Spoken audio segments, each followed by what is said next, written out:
benepisyo of silent treatment.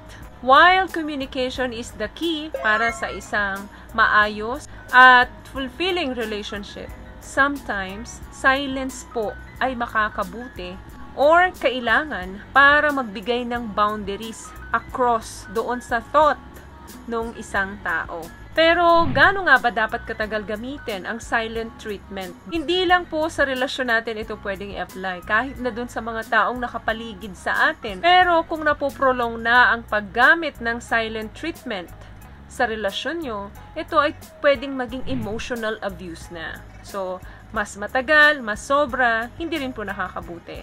Well, ano nga ba yung mga benepisyo pang maibibigay ng silent treatment?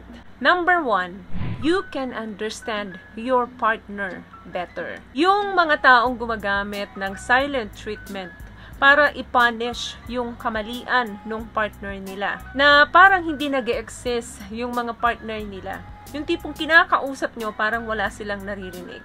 Terrible to sa isang relationship. Halimbawa, umuwi yung partner mo ng very late dun sa nakagawian niyang oras na dapat na pag-uwi. After ng office party. Or maybe nakalimutan niya yung birthday mo. Yung pagtahimik mo dahil sa ganong situation is a sign na you feeling hurt. So, maybe an apology or isang mahigpit na yakap para maiparamdam mo sa partner mo yung pagsasorry mo ng sincere. Sometimes, yung silence nagtuturo sa atin para mas maintindihan natin better yung mga partner natin. Kesa naman magsigawan kayo, magduruan kayo, or yung iba na uuwi pa sa hindi magagandang salita or murahan. Better na manahimik na lang tayo. That way, mas naiintindihan natin yung mga partner natin.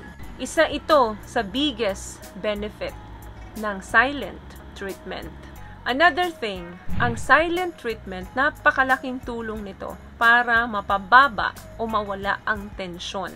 Kapag mataas yung tensyon or galit na galit ang isa, yung pagtahimik mo, napakalaking tulong yan para bumaba ang tensyon. Many people say na pwede namang umalis ka na lang muna sa bahay or pumasok ka sa isang kwarto, mag-lock ka doon.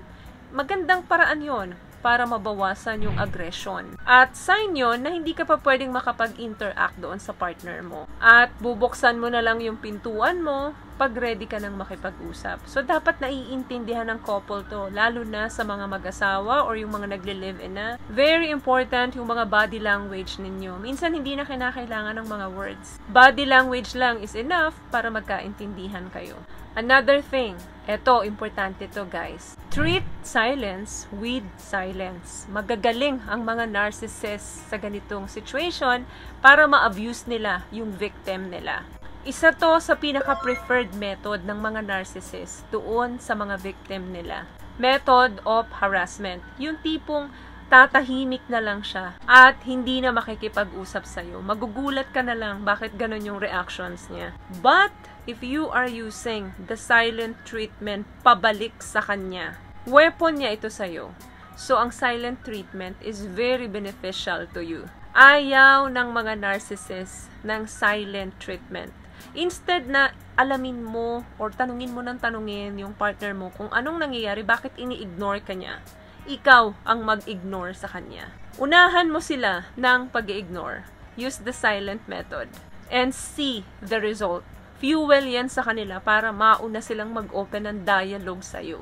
And if you want to end the relationship, silent treatment is an opportunity para sa'yo. Guys, napakahirap makipagrelasyon sa isang narcissist. Alam nyo yan. At alam ko din yan. Another thing, process your own feelings. Sometimes, yung pagtahimik, mas napuproseso mo yung feelings mo doon sa situation. Instead of accusing your partner na may ginawa siyang ganito, baka siya yung ganito, baka ganun siya, pwede kang magnilay-nilay para mas maintindihan mo kung totoo ba talaga yung sinasabi mo or nag-overthinking ka lang. Yung pakikipagdialogo mo in every situation, hindi yan makakatulong. Pero yung silent treatment, mas may positibong epekto yan sa'yo. Kasi mas nalalaman mo o nare-realize mo kung sino ba talaga yung may kasalanan. You could try to look deep within yourself. Then, instead of arguing, magsusorry ka na lang doon sa partner mo once na-realize mo na ikaw pala yung may mali. Another thing, silence can be a good response to a heartful comments. Pwede ito mag-work sa pangkalahatan, but kailangan mong i-manage ito effectively. Sometimes, ang mga heartful word can damage ng relationship kesa sa silent treatment. Dahil once na ang masakit na salita ay naibato mo na or nabitawan mo na dun sa kapartner mo, it cannot be taken back. Hindi na maibabalik yun. Hindi mo na yan mababawi. So, yung mga heartful things na sinabi mo dun sa kapartner mo, nagbibuild yan ng isang terrible effect sa kanya. Nandyan lang yan sa isip niya.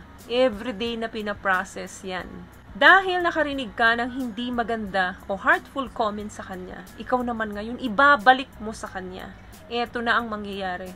Magbabatuhan na kayo ng masasakit na salita hanggang mauwi na kayo sa hindi maganda. Or worse, maghiwalay pa kayo or magkasakitan. Pero kapag pinili mo ang silent treatment, madi-disengage ka sa mga ganitong situation na posibleng mangyari sa inyong dalawa.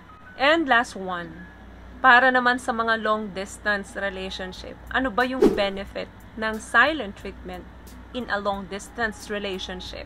While some believe that sa isang long-distance relationship, napaka-terrible ng silent treatment dahil nga malayo na kayo sa isa't isa. Pwedeng ma-damage ang mental well-being mo kapag ginamitan mo ng silent treatment ang ka-long-distance relationship mo. Pero may positibong effect ito kung gagamitin mo lang ito ng short period of time. Angry, heartful words and fights over Skype, over Facebook, over Instagram, o kahit ano pang social media platforms nyo.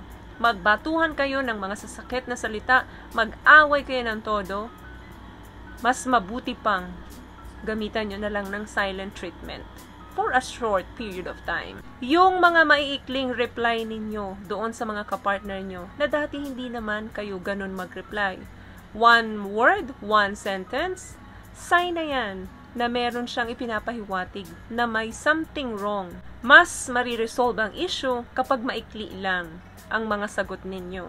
Mas maikling words, mas maikling reply, mas naiintindihan. Pansinin nyo guys, madaming comment, madaming message, diba, minsan mahirap intindihan, pero yung isang sentence lang, andun na lahat nung nilalaman, nung nararamdaman mo.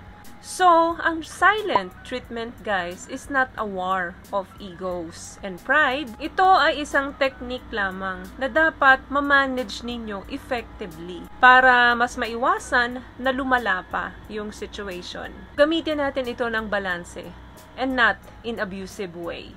So, yun lamang guys ang video natin for today. I hope may nakuha po kayong tips sa mga pinag-usapan natin ngayon. At kung nagustuhan niyo po ang video natin, pakibigyan lamang ako ng isang malaking thumbs up, comment down below, at sa mga hindi pa po nakakapag-subscribe, huwag niyo rin po sanang kalimutan i-click ang ating subscribe button. Diyan po sa baba, libre po iyan. Once again guys, palagi po kayong mag-iingat at palagi po kayong manalangin. Thank you guys for watching and see you on my next one. Always love yourself and be a blessing.